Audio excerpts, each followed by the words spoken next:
Hello, good afternoon and welcome to the Midday News. We're live on DSTV channel 421, Go TV channel 125, across all our social media handles. We're Joe News on TV. Coming up within the next 60 minutes, mixed reactions to President Akufo-Addo's appeal to organize labor to reconsider planned strike.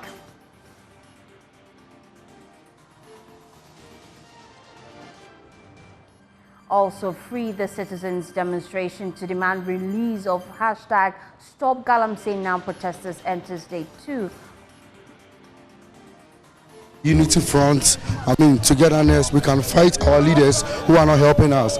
We voted them out there to help us get jobs, to help us get good quality healthcare, good drinking water. But just look at that now.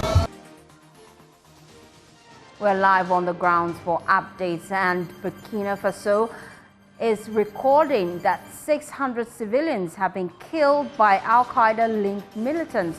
We've got the latest on this. Stay for details of these, plus business, sports, and world news coming up within the next 60 minutes.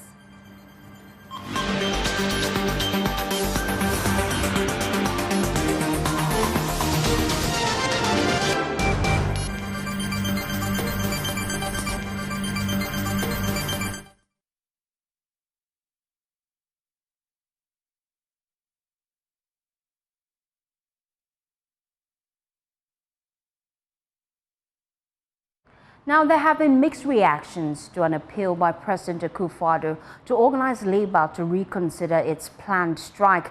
The president says he is committed to addressing issues regarding illegal mining, which organized labor is fighting. We'll hear from convener of the Media Coalition Against Galamsey, Dr. Kenneth Ashibe, and a senior lecturer at the School of Mines and Built Environment at the University of Energy and Natural Resources, Dr. Mumin Abdul Wadud, who have been sharing their thoughts on this issue on Newsdesk. It's one of the things that have been asked by organized labor, that has been asked by the Media Coalition as well. So that's a good thing to happen. There are some of the suggestions that we've heard from the Attorney General and then also the Chief Justice. Those are good things to happen. But there are other items in that thing. The need for the state of emergency so that we can stop what it is that is happening. It's also very critical. So that definitely is, we would want to see what actions are being taken to do to replace that airline and then get it revoked. The chiefs own the land. Local people own the land. But the rule, the law of Ghana is that the mineral beneath the land belong to the people vested in the president in trust. Is that not the case? So if there is anything out of mineral resource extraction, in fact, government should be the first to have interest, and the president must be the primus inter pares in this call and in this interest. So it has to do with natural resource extraction, illegal or whatever it is. Indeed, the state can take compulsory acquisition. Again, the state can also take compulsory deployment for protection and safeguarding our resources.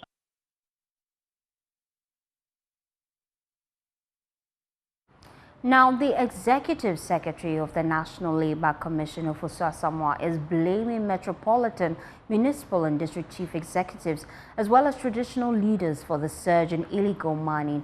He's been speaking with MFR Adeti. I fail to blame. Everybody says politicians. I'm a politician myself sitting here. I don't mind. You understand? And sitting here, I don't have the power to do it. But look, when it comes to the mining, where is it done? It's done in the villages, our own backyards, right? The chiefs, if you are the chief of a village, like this room, and the excavators are coming there, and people are mining this champagne and so on, don't they see it? Let's come to the district chief executives. I know that some drones were imported into this country. Is that right? And given to the various district assemblies. And with the drone pilot can tell what is going on anywhere. Is that all right? Are they seeing? Are they not the head of security in that area? What are they doing? So in the areas where Galamsey is going on, what have the chiefs done? What have the district chief executives, who are supposed to be the head of security in those areas, who have the power to use the police, because they are the head of security in Nigeria. They have the drones. And in every district, there's a BNI officer, now called NIB. Right? What investigation have they been doing? National Investigation Bureau. They should be knowing things of national concern. What report have they been sending? The district chief executive as head of security. What are they using the security for? And the so-called the youth groups. You come, this youth association, Concerned Citizens Association, the local council of churches. You are in Ghana, we are very religious. You are either a Muslim or this. What do they do? All those chiefs, the religious leaders, the assembly members, the district chief executive, and everybody sits here and say, the president, how can the president has appointed people to work? Well, local government analyst Fred Odro Ejakum also has shared his thoughts about this issue. He says municipal and chief executives are complicit in the fight against illegal mining. He spoke on Newsdex. It is terrible. I mean, it's bordering on hopelessness. Because if you talk to the people, they believe this is the best that happened to them. They do not see the glaring menace right in front of them. And please, let me indicate that I've not had to go into any bushes to see what is happening. The roads leading to the town, you see it by the roadside. You see it from your hotel room. You see it from everywhere around you. It is not something hidden. So it's not something that is happening in only deep forest. That we say, oh, it is happening in deep forest and nobody is seeing. We are just seeing the effect in our water bodies and the like. It's happening around Hope. That is how terrible the situation is.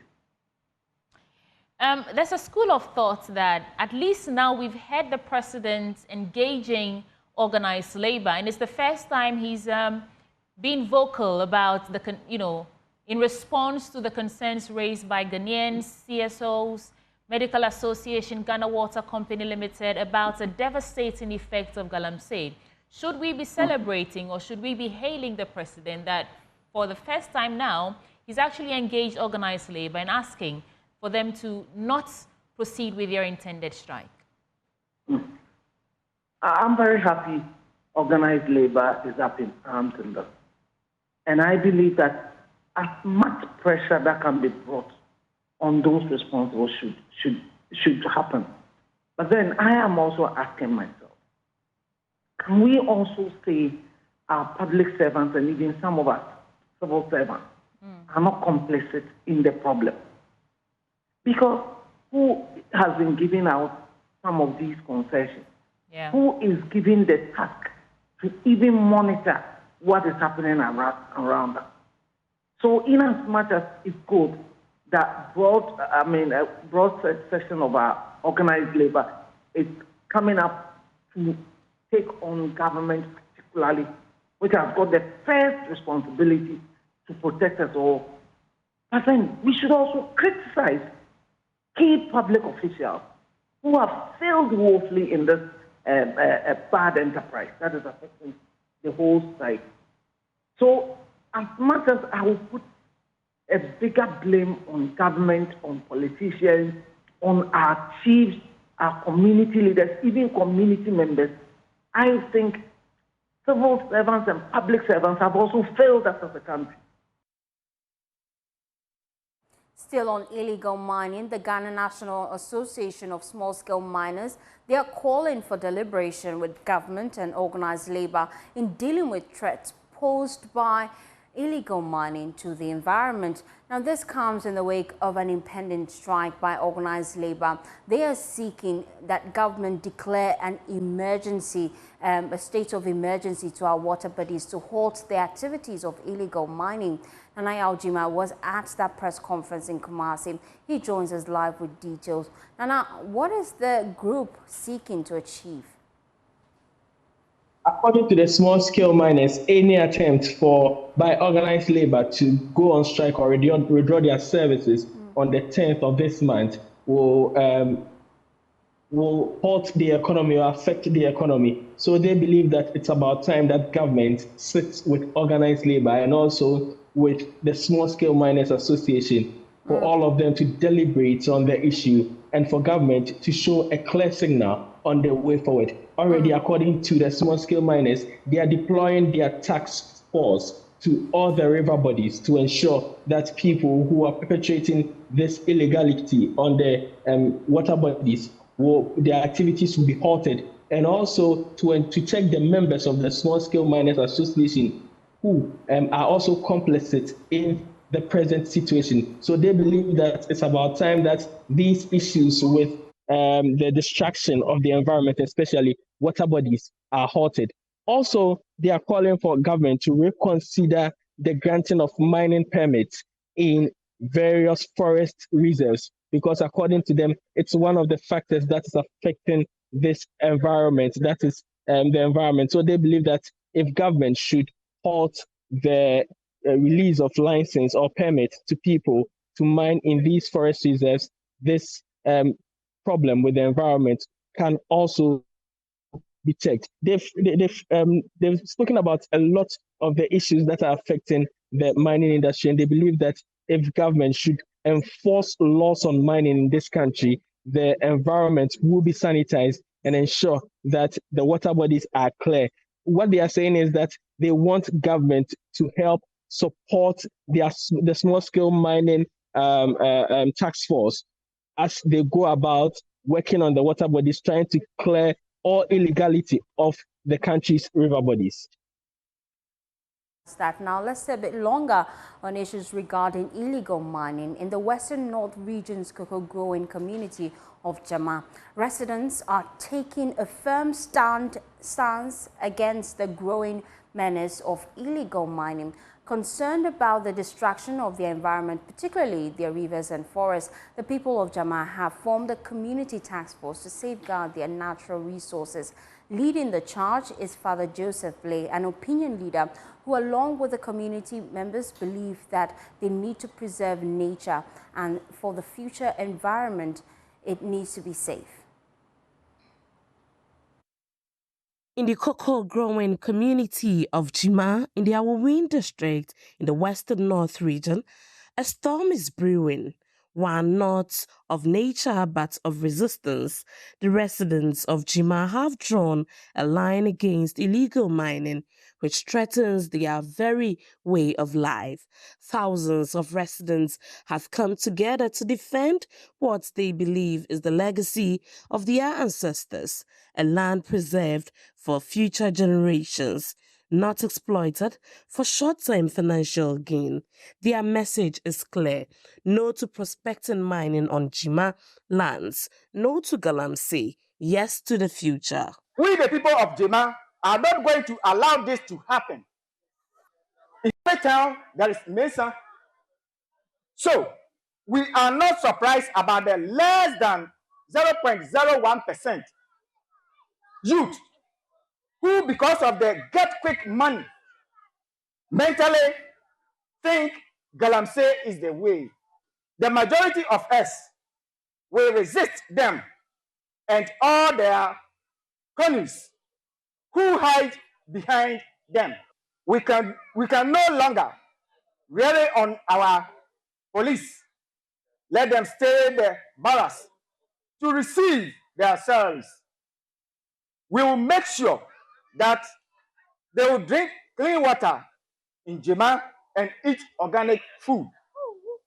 We will continue to guide our terrestrial lands and rivers day and night. Boyne River once served as a local beach where the youth of Jima would swim and play, but now its waters are toxic, polluted by chemicals from illegal mining. It's no longer safe for human use. This river boy, there is some of the result of Galamsey. Those who are practicing it at the top there. It is the state of the river as at now. Initially, during Sundays, the river boy serves as our source of local beach, of which young guys and children go there to swim. That's down there.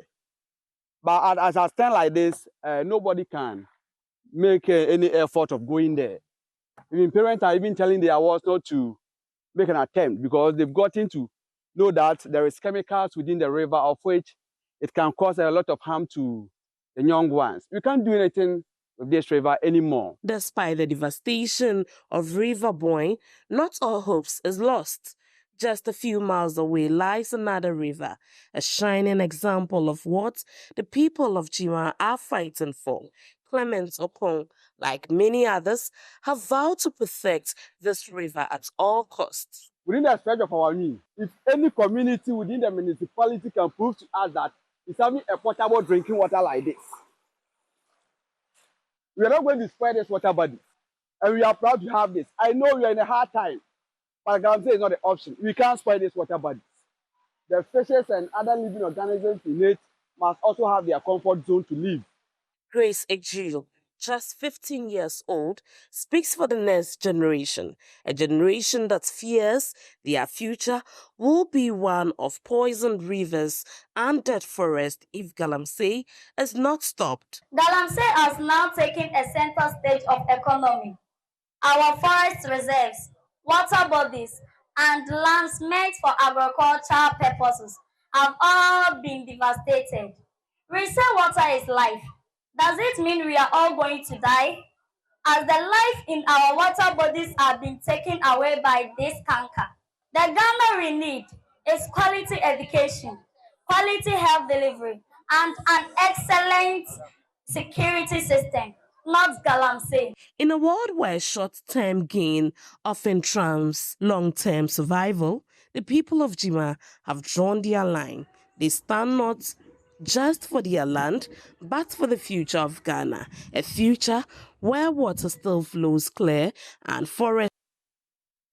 Away from illegal mining, let's talk about strikes now. The issue of strike has been a major concern lately, with some labor unions on verge of declaring a nationwide strike. Now, these groups are demanding better working conditions, while the Labour Commission boss has a response to all of them. Ofosu Asamoah has been interacting with MFRDT. Well, I'm not surprised. This is a recurrent. If it were in accounting, there's a recurrent expenditure. Okay, when it's getting to elections, especially when the term of the government is coming to an end, people may have negotiated with the government for certain benefits, either salary increments, some allowances, some this thing, and the end is just about 60 days away.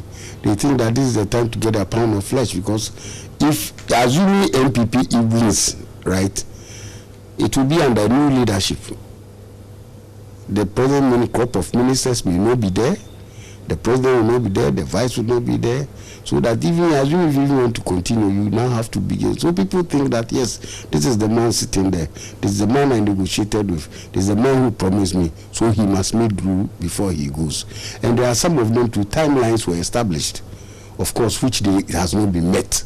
So this is the time everybody will push for it. I remember President Kufuor saying that in times like this, even the dumb find their voice.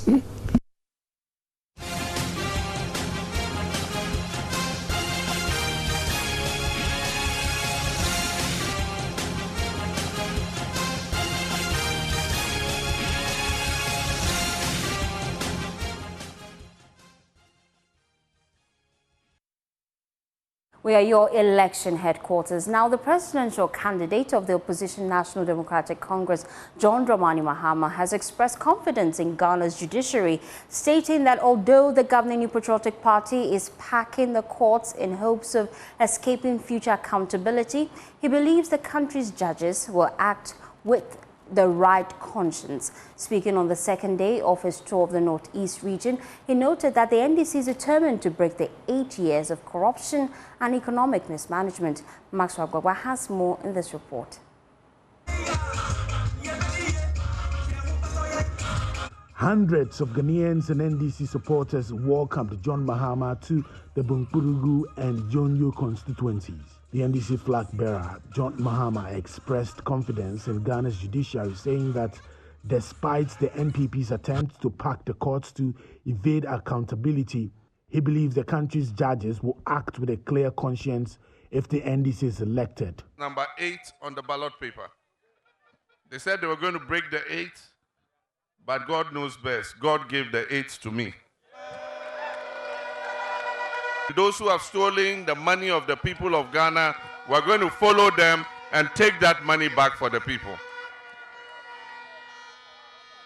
All the corruption scandals are going to be investigated. And I'm sure that even though they are packing the courts because they think that it will earn them a free pass, even if they are found culpable of having stolen money, I believe in our judges that they are upright and they have a conscience. And that when the cases are brought to them and the evidence is clear, they will do what is right by the Ghanaian people.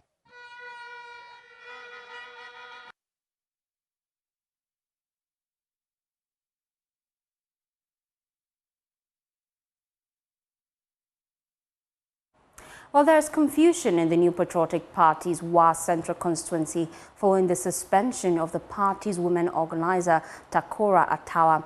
They have presented a petition to the Upper West Regional Minister, Stephen Yakubu. Rafiq Salam reports from WA. Well, he joins us via Zoom with more on this. Rafiq, what's the state of this issue currently? The situation is that the party supporters who are affiliated to Takora Atawa are still at the party regional secretariat. They are protesting the decision of the constituency committee executive decision on the suspension of the party's women organizer. They are giving the party a 4-day ultimatum to rescind that decision. If not, they are not going to vote for the MPP in the December polls. So this morning, they stormed the regional coordinating council to meet the Upper West Regional Minister to petition him over that decision. But when they got there, the regional minister was not around, so they marched and then went back to the party's regional secretariat. I also spotted the party's regional women's organizer, Madam Nancy Dere, who also came around to speak with them, to plead with them to rescind that decision. She said that they are still on the issue and they will do their best to ensure that sanity prevails in that. But the party supporters, the women mostly, wouldn't have a hear of that. They are saying that they want the party to rescind that decision because it is a Takura. Unfortunately, we're losing connection to Rafiq Salam there. But away from WA, let's take you to Kumasi for day 2 of the Republic Bank Love FM Habitat Fair. Exhibitors are offering mouth-watering deals and exciting discounts to prospective homeowners. Emmanuel Braikweko is there for us. He joins us live with more. Emma, what can you report? And we have scores of exhibitors here spanning from the building construction industry, real estate. We are also having land acquisition, which is something that is critical to everyone, and then your accessories. But I'm currently here at one of the stands, and that is for Ancora Homes. We'll quickly interact with them for what they have for anyone that will be coming to their stands. I understand they are into real estate, but we want to know what the discounts. Discount is one thing that is critical for anybody who would want to come here. Ms. Eunice, you're welcome. Thank you. Yeah, we want to know Ancora Homes. What is in for anybody who would come here? Okay, if you are coming here because of the fair, we are giving you a 50% discount. Right, that's huge. 15, 15. Okay. My bad, 15. Okay. But that's even huge. And it's because of the Habitat Fair that we are giving this huge discount to our potential customers or anybody who would come here. And because of the fair, we are giving you 15% discount. It's no joke. Okay, but we want to know, what is Ancora Homes into? Is it real estate, just building, or is it for individuals or anybody at all? Okay, so we are selling houses, comfortable, luxurious houses. We sell 3-bedroom and 4-bedroom townhouses at Kumasi Asiabua IPT Junction, and our prices are the best you can get on the market, and our stuff are made of quality. As our tagline say, we build to last, we build to impress. And so if you are looking for a luxurious community where your safety, your comfort, your privacy, your security is assured, then you have to come to Ancora Homes. We are located at IPT Junction, about 25 minutes drive from the Prempeh the First International Airport. Okay. All right, sure. Thank you, Miss Eunice. Okay, thank you very much. Let me say that if you would want to get in touch with us, call us on 053-021-7766 and on social media at Ancora Homes across all social media platforms. And thank you very much, Love FM, for this fair. It's been amazing. We were here last year and we are here again. I am sure we are definitely coming next year because the feedback has been awesome. Okay. Yes. All right, so thank you very much, Miss Eunice. And she is with Ancora Homes, and she has been telling us what they have to offer to those who be trooping here. As she rightly mentioned, that is some 15% discount for just being here at the Love FM Republic Bank Habitat Fair. Anything at all, this is where you need to be. We have scores of exhibitors, and this actually is the first time we are having a 4-day event for anybody at all that would come here to the Kumasi City Mall for anything that is a home. But we are currently here at Latest Foam, and you know, Latest Foam, as they rightly say, they are a partner for life. And Latest Foam, they have all the furnitures, anything at all that you want. Latest Foam is where you need to be. The materials, you can see these furnitures over there. You can see these nice sofas. I want to try and sit on one, but we'll quickly interact with them, what they have to offer for those who will be coming here to the Love FM Republic Bank Habitat Fair to understand what they have on offer, the discounts that are available for anybody. Thank you very much, Mister. We want to know, Latest Foam, what is up for anybody who will be coming here? Okay. Good morning once again. I'm Hayford from Latest Foam. Okay, so today we are here to display our products and also to welcome all people outside to come and see how good and beautiful our products are. So today we've displayed a whole lot of, like few of our products. We have our Sienna bed over here, our orthopedic comfort mattresses, and our very special sofa called the Chelsea sofa set. We've also displayed our Chesterfield and Ottoman over here, and also our lobby chairs and our center tables. Okay. But we have name for every sofa we sell. Also, our products are very affordable, and we welcome customers over here. If you are able to purchase any products above 10,000, you'll be given a 10% discount. 10% discount on anything at all? Any product you buy over here. Okay. All right, sure, Mr. Hayford. Thank you very much. And so that you heard there, Hayford, giving us some of the things Latest Foam have to offer. I want to try this one. It's comfortable. I think, yeah, anybody at all who would want to come to Latest Foam can come here to the Kumasi City Mall, where the Love FM Republic Bank Habitat Fair is happening. All you need for your home, this is where you need to be. Talk of land acquisition, the accessories that you will need, your painting, the interior decor, even a mortgage banking is available. Republic Bank is here to offer you mortgage investments in your home. Over to you in the studio. My name is Emmanuel Branskweku. Thanks for staying with us. Let's take you now to Burkina Faso, where some 600 people were shot dead by Al-Qaeda-linked militants in an August attack on a town in the country. Now, this is according to a French government security assessment that nearly doubles the death toll cited in earlier report. Here are some facts you should know. It's coming up on your screens. Now, 600 people shot dead by Al-Qaeda-linked militants in an August attack in a town in Burkina Faso. Well, civilians were shot dead as they dug trenches to defend the remote town of Basaglogo.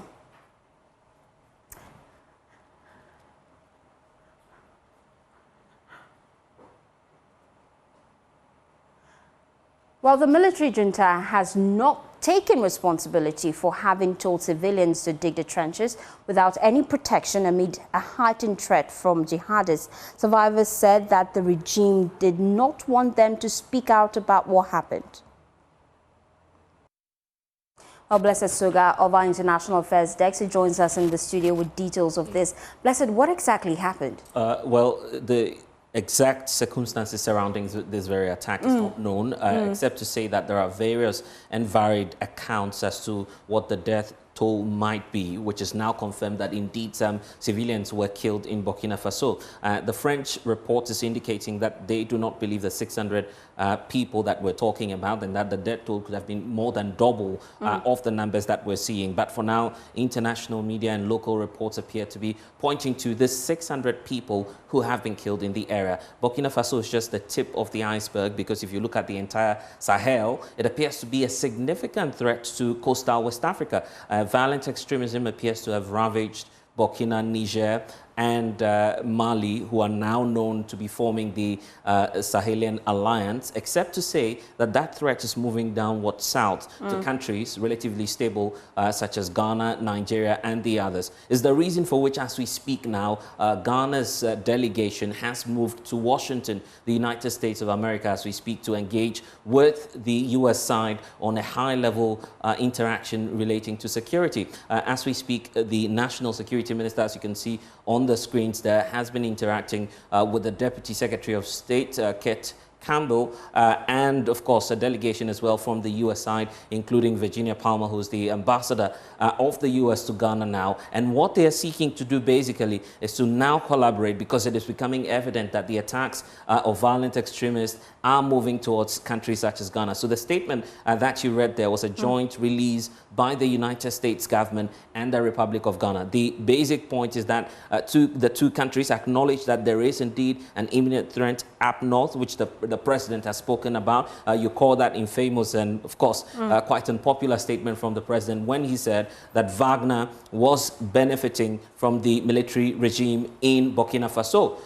We don't know what the strategy of Ghana is, except to say that with this very statement coming through from the U.S. and of course, our side, which is the Republic of Ghana, led by the National Security Minister, Albert Kandapa, and we have the Defense Minister himself, Dominic Nitul, in that shot, as you see. It is becoming clear that there will be an advancement of a strategy which is not being disclosed now, but it will obviously include some military support from the United States, knowing that the Sahelian states have clearly, of course, declared their interest and partnership with Russia. It's the reason for which we're seeing this U.S.-Ghana military dialogue taking place at such a crucial time where many say that the threats are beginning to become imminent to coastal West Africa. But has there been any official response from Burkina authorities? We're yet to learn more from the Burkinabe regime. If you learn much more about their approach, they have been hands-on, declaring their intent to go on a full military scale approach in tackling the threats of violent extremism. But on the relatively stable side, which is Ghana and the other coastal countries, Nigeria inclusive, and through the multilateral ECOWAS joint framework, what the sub-region is seeking to do is to use a multifaceted approach, which Ghana has also adopted. So there's an economic leg to it, because then you'd have to empower the people in the northern belt so they are able to effectively respond to, any form of misinformation or malinformation, as you'd want to call it, which would then help in either indoctrinating young people in the north to take up arms and ammunition. So it appears that that threat has also been spotted by both the U.S. and Ghana, a reason for which in the joint statement as well, we understand that there will be some efforts at tackling misinformation, which the U.S. side has always accused Russia of meddling in the Sahel. But beyond that as well, there's a good news for Ghana as well. Recently, Ghana has been experiencing some sort of dry spell or drought, if you want to call it, in the northern parts of the country. From the security dialogue, there's a human dimension to it. So it appears that we're going to be receiving, quote, support, as the U.S. government has committed to, towards the Republic of Ghana. So interesting days ahead, but we wait to see what the ultimate advancement, as the statement is saying, of military cooperation between the U.S. and Ghana will be in the country. Thank you, Blessed Suga. He heads our Foreign Affairs desk here at Joel News. We'll be back with business. Do stay tuned in.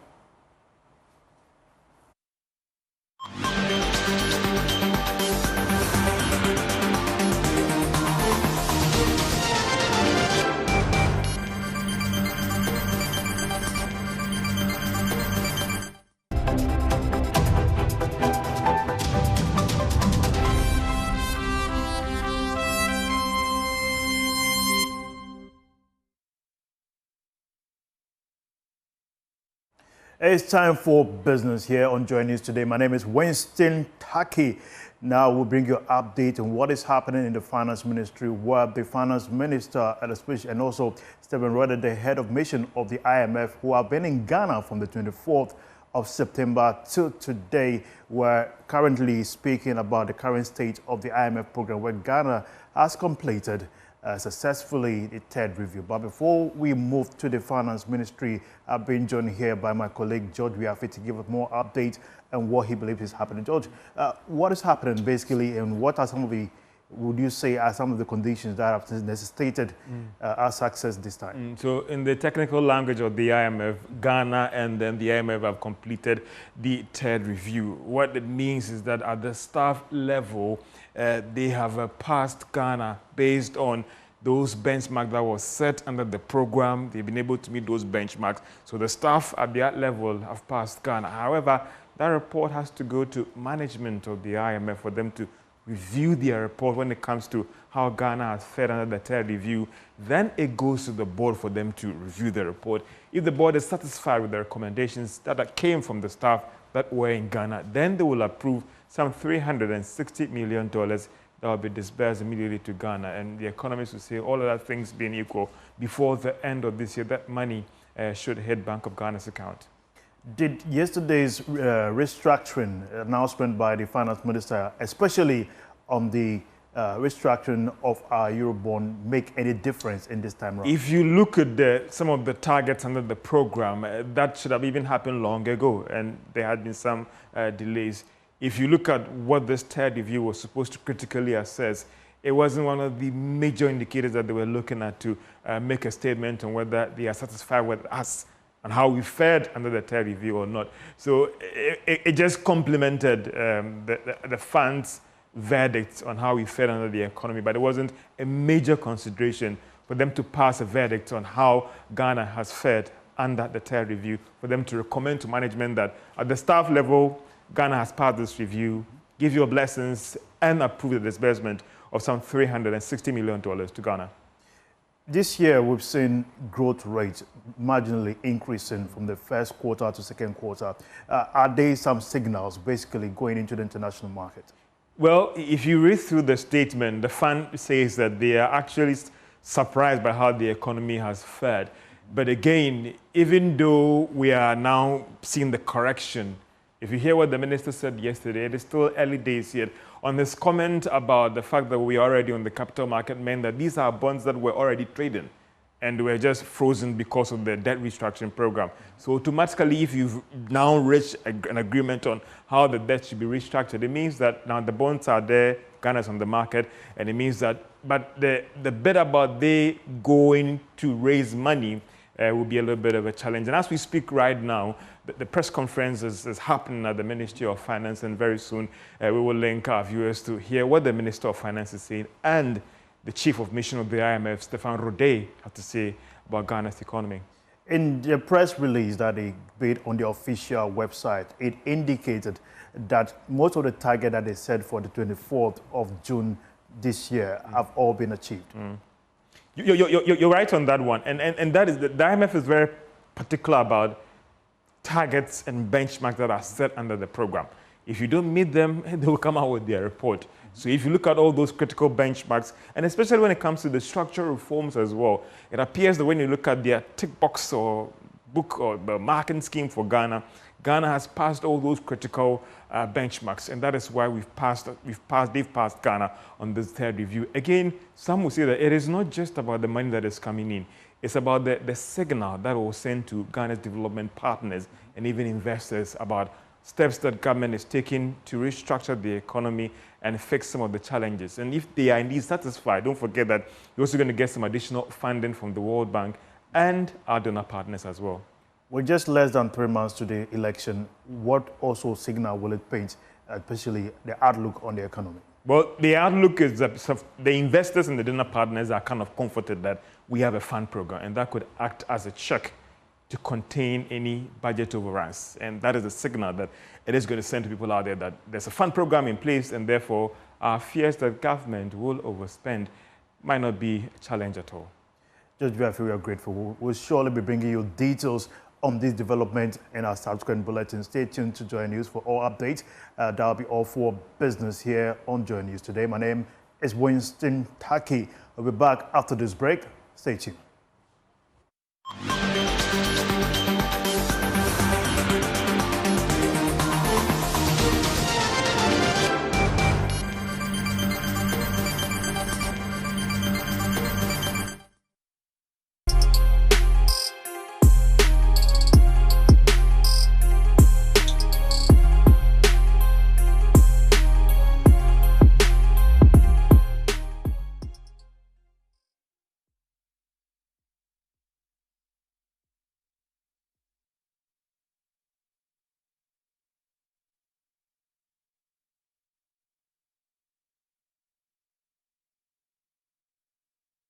It's time now for showbiz. African music icon Yvonne Chaka Chaka is set to light up Ghana this weekend as the headliner for this year's African Legends Night. The legendary singer, celebrated for her timeless hits and activism, arrived in Accra on Thursday, expressing that Africans should take pride in their heritage, especially with African music now making a grand entry into the global stage.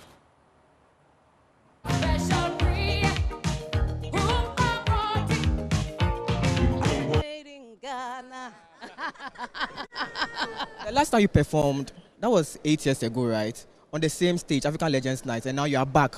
Should we expect something special? I'm sure, because this time I'm performing with guys. Oh, there's no girl here, so there won't be any Becca, there won't be any Iffy. But I'm sure we can find all the girls. And I'm just happy to tell the people in Ghana that I've remixed one of my songs with a highly spiritual called Makoti. Yes, it's 4 weeks out, and we are on 150,000 views. So highly spiritual. What does this event mean to you as a promoter of African music? Well, you know, for me, I love people from Ghana who promote their own. I may not be Ghanaian, but I am a Pan-Africanist. So for me here, it's me coming to learn from them and them coming to learn from me, and just sharing our African experiences. So I'm very, very happy that they're recognizing their legends whilst they're still alive.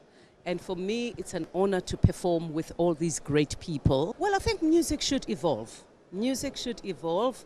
I'm very happy that when I started in 1985, I was a 19-year-old, and music was totally different. We had people like Miriam Makeba, we have people like Hugh Masekela, and all other African artists, you know. And music has changed. There was Kwaito music in South Africa, and now we've got Amapiano.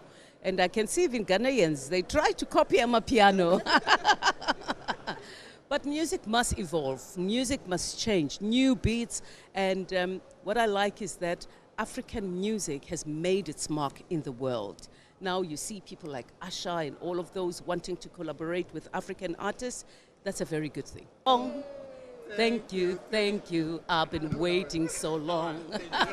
And that's how we wrap up the bulletin. For more news, please log on to myjoyonline.com. My name is Faustina Safo. Good afternoon.